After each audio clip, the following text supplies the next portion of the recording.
Satyabama Institute of Science and Technology, Chennai and Sriperumbudur.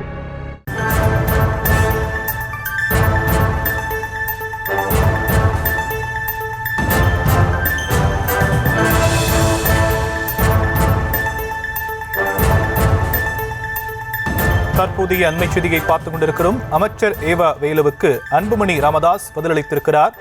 அது குறித்தான அண்மை தகவல் வெளியாகியிருக்கிறது. விவரங்களை நம்முடைய செய்தியாளர்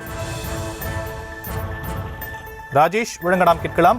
ராஜேஷ், அன்புமணி ராமதாஸ் தன்னுடைய பதில என்னென்ன விஷயங்களை குறிப்பிட்டிருக்கிறார்? ஷாம், வணக்கம். நேற்றைய தினம் சிப்காட் தொடர்பாக ஜி.கே. மணி அவர்கள் எழுப்பிய கேள்விக்கு அமைச்சர் ஏவா வேலு பதிலளித்திருந்தார். அப்போது அவர் பேசும்போது பாமகவுடைய அந்த நிலைப்பாட்டை கடுமையாக சாடியிருந்தார்.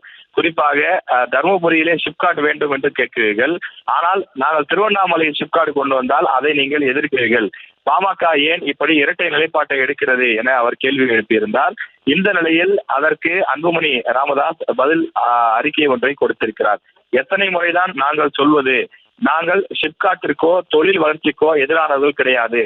சிப்காட் அல்லது இந்த தொழிற்சாலைகள் என்பது விவசாய நிலங்கள் அல்லாத பகுதியில் கொண்டு வர வேண்டும்.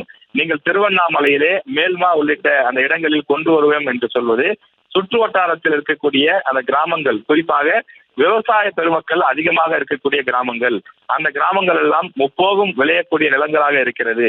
அந்த விவசாய நிலங்களை அழித்து அந்த இடத்தில் நீங்கள் சிப்காட் கொண்டு வருவதற்குத்தான் பாட்டாளி மக்கள் கட்சி எதிர்ப்பு தெரிவிக்கிறது.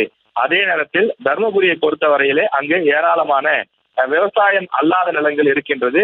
அந்த இளைஞர்கள் பொதுமக்கள் அதிகமாக பயன்பெறக்கூடிய வகையிலே நீங்கள் அங்கு சிப்காட்டை கொண்டு வர வேண்டும் என்று சொல்கிறோம்.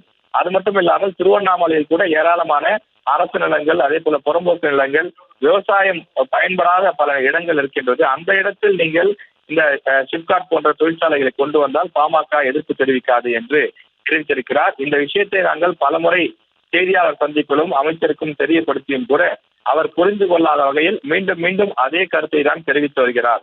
திமுகவின் இரட்டை நிலைப்பாடுகளை பட்டியலிட்டால் பக்கங்கள் போதாது எனவும், எனவே அடுத்தவர்கள் மீது அவதூறு பரப்புவதை விட்டுவிட்டு சிப்காட் வளாகங்கள் அமைப்பதற்காக விளைநிலங்களை கையகப்படுத்தும் முயற்சியை கைவிட வேண்டும். இதை தமிழக அரசு உடனடி நடவடிக்கையாக வெளியிட வேண்டும் எனவும் அன்புமணி ராமதாஸ் கேட்டுக் கொண்டிருக்கிறார்.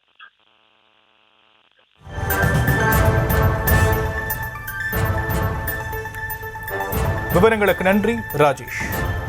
Satyabama Institute of Science and Technology, Chennai and Sriperumbudur.